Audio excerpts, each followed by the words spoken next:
C'est vraiment une histoire d'équipe, de famille, de fratrie, de gens en fait, de rencontres avec ces gens-là et de fidélité. De fidélité aussi avec les gens qui m'accueillent ici, avec Jean-Marie, avec Géraldine. On arrive ici, c'est vrai, à chaque fois on se dit comme une maison, dans une maison. En plus, nous, quand quand on travaille, on vient pas que jouer le spectacle. On vient aussi le travailler d'autres choses. On est là du matin jusqu'au soir, jusque tard dans la nuit.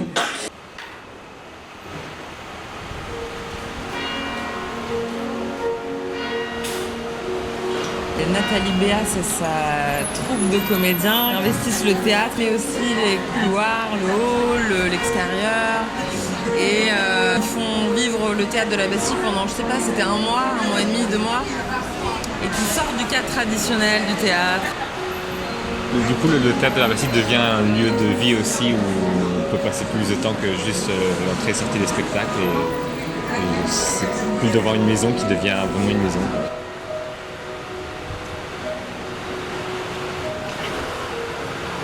En fait, on joue ici. En plus de ça, on fait des histoires courtes. Et après, il y aura plein d'autres choses à faire. Et les galops d'essai, ça répète toute la journée. Et puis on ne sait pas ce que c'est le soir.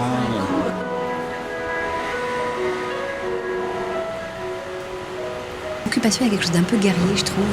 Finalement, une occupation, ça peut être plus doux. Et ça peut être... c'est pas une invasion, c'est être là, quoi, je dirais.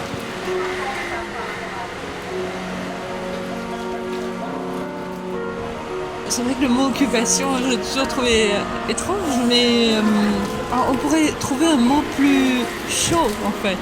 Plus, c'est un don en fait.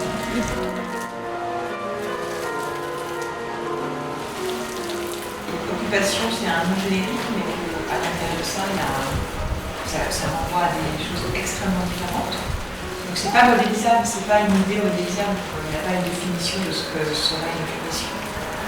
À chaque fois, ça s'invente avec un artiste ou une compagnie en fonction de ce qui sont des questions qui sont les leurs, des questions qui sont les nôtres au moment où on se parle, et en fonction de comment ils travaillent aussi. On ne peut pas le déconnecter de la manière dont ils travaillent.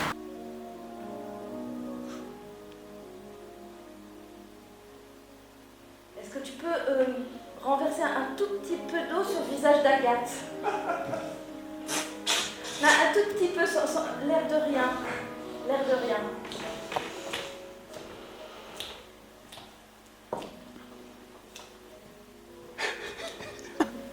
Sur tous, un petit peu l'air de rien. Oui, ça fait depuis 2009 qu'on l'accueille au Théâtre de la Bastille, Nathalie Béas, et elle est aussi, c'est vraiment quelqu'un pour l'avoir vu travailler en répétition, quand elle vient jouer ici, c'est quelqu'un qui est dans le quotidien de la création. Tout le temps. Dès qu'elle a un lieu de travail, dès qu'elle a un théâtre, elle travaille. Et donc, avec elle, on s'est dit que ce serait très intéressant d'explorer ces deux temporalités, ce qui était parfait pour une occupation, parce qu'il y a vraiment eu ces temps quotidiens de création, tous les jours avec les histoires courtes, plus les ateliers, plus le work in progress, et puis le temps du répertoire. Et moi, je trouvais ça intéressant de proposer aux gens d'entrer dans son travail par ces deux portes, en fait.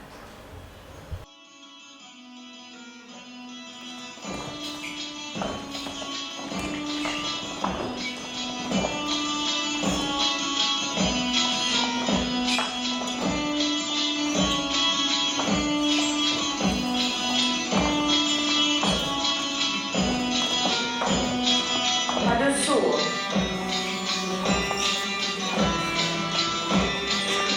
Tu m'enlèveras des chaussettes rouges.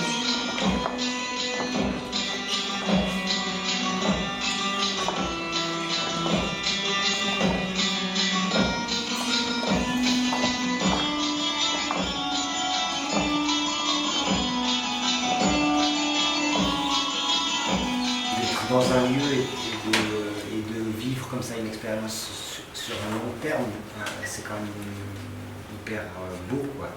Il n'y a quand même pas beaucoup de lieux qui donnent ces possibilités-là, il faut quand même le reconnaître. Moi, pour avoir été dans un premier temps spectateur parce que c'était Happy Child et tout semblait immobile, et d'être là quand même, et puis après la machine se met en marche et c'est parti pour 6 ou 7 semaines de présence. C'est incroyable en fait d'être là dans un quotidien, de jouer tous les soirs aussi. C'est une chance incroyable, c'est magnifique quoi, c'est magnifique. Et aussi le fait de travailler in situ chaque jour en même temps que des choses anciennes, ça fait revisiter le répertoire aussi, ça change le rapport au jeu, à nos rituels qu'on bouleverse, et ça abolit aussi la frontière entre la présentation et le travail, et ça devient du travail tout le temps. Et ça, c'est hyper précieux aussi. On doit largement la réciproque. Un grand remerciement du théâtre à toute la compagnie pour sa présence, son investissement, la qualité de présence, la qualité d'humanité, la qualité des spectacles que ça va tendu. C'est un grand cadeau pour nous aussi, un cadeau exceptionnel.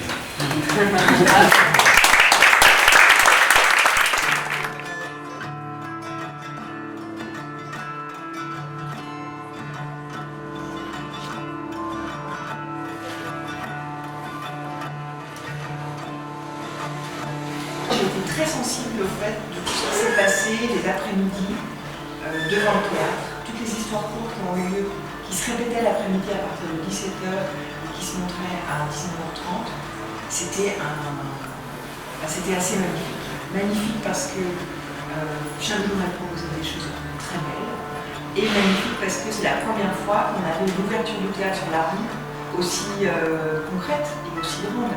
Les gens, voilà, il y avait un rapport au quotidien qui s'est vraiment fait au fil du temps.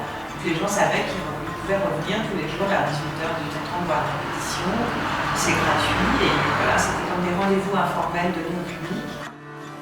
Vraiment, on avait pensé des choses pour que les gens puissent entrer dans son travail et découvrir plus qu'un spectacle. Vraiment découvrir un univers. Et ça a eu lieu. Les gens sont venus, ils sont revenus.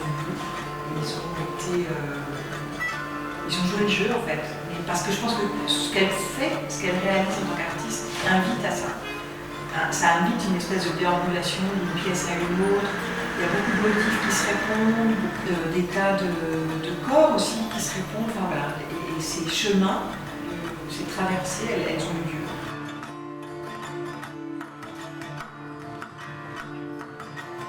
Je pense avoir avec mon équipe, parce que je ne suis pas toute seule.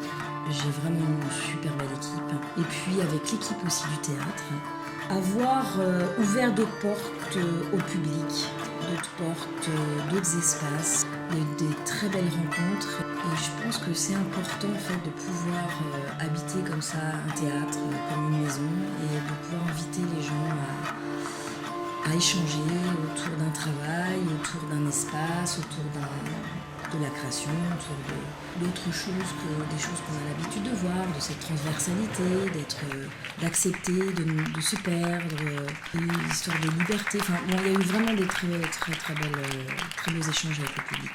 C'est ça qui compte en fait, c'est quand on touche les gens.